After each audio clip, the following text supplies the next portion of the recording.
J'aime bien les robes un peu de mariée. J'aime bien aussi ce qui est plutôt léger comme robe. Et après, les autres, elles sont belles aussi, mais je préfère celles qui sont plutôt légères à porter. Bah oui, j'aurais bien aimé porter des robes comme ça. Elles sont belles, je trouve. Bon, donc, bien sûr, c'est avec beaucoup de plaisir qu'on inaugure cette manifestation et cette magnifique exposition qui sont l'œuvre des collectionneurs qui ont bien voulu prêter ces robes magnifiques. Et ce qui est encore plus important, c'est que ces robes font partie, pour la quasi-totalité, du patrimoine pernois. Vous avez les noms des familles. Il y a une grande famille de la noblesse pernoise, parce que c'est vrai qu'il y avait les paysans, mais il y avait aussi les nobles, qui a bien voulu, avec beaucoup de générosité, d'amour et de racines pernoises, parce que c'est ça qui ressort et c'est ce qui est intéressant, nous prêter ces magnifiques costumes. Et donc vous imaginez au XVIIe, XVIIIe, XIXe siècle, dans les grandes maisons de la noblesse pernoise, eh bien il y avait ces robes-là qui étaient portées par des pernoises, et au moment des soirées, des galas, des manifestations, et ça devait être quelque chose d'extraordinaire.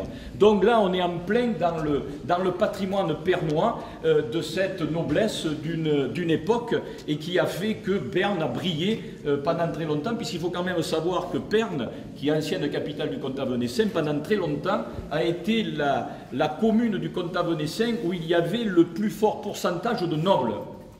Donc eux, on a hérité de leur part de toutes ces grandes maisons qu'on appelle parfois châteaux, qu'on appelle hôtels, et qui font que notre patrimoine, il est si riche. Et dans ces maisons, il y avait des hommes, des femmes, et il y a qui portaient ces costumes. Donc essayez on se représente tous ces costumes en mouvement, et ça devait être quelque chose d'extraordinaire. Donc le Conservatoire du costume comtadin est heureux de vous recevoir dans cette chapelle du XVIe siècle.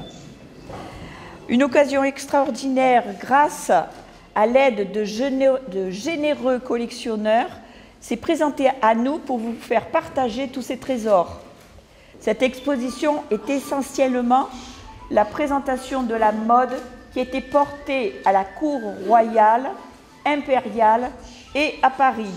Elle retrace les changements intervenus dans la silhouette féminine. Chaque vêtement est indicateur de ses origines, c'est-à-dire la forme des manches, les proportions de la poitrine, la hauteur de la taille, le volume des hanches, tous ces éléments nous permettent de situer le vêtement dans son époque et dans son milieu social. Donc nous vous présentons des éléments, quelques costumes de notre terroir, qui sont juste derrière nous, bien sûr plus simples, plus modestes, mais aussi très riches en couleurs. Pendant 6 mois, des restaurations ont été effectuées par des doigts de fée de l'atelier du conservatoire.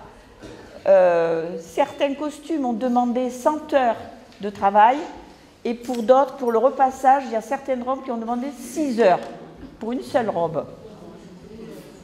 Donc cette exposition a été possible grâce à celles et à ceux qui ont prêté ces costumes, grâce à toute l'équipe des couturières du conservatoire, grâce aux services techniques qui nous ont installé toutes les structures, et grâce à toutes celles et ceux qui ont aidé à transporter, décorer, photographier, et peut-être j'en oublie encore d'autres. Je vous dis un grand merci à vous toutes, à vous tous. Cette exposition est ouverte le samedi et le dimanche de 10h jusqu'à 18h non-stop, et les jours de semaine de 14h à 18h. Donc ça pendant 15 jours jusqu'au 3 avril.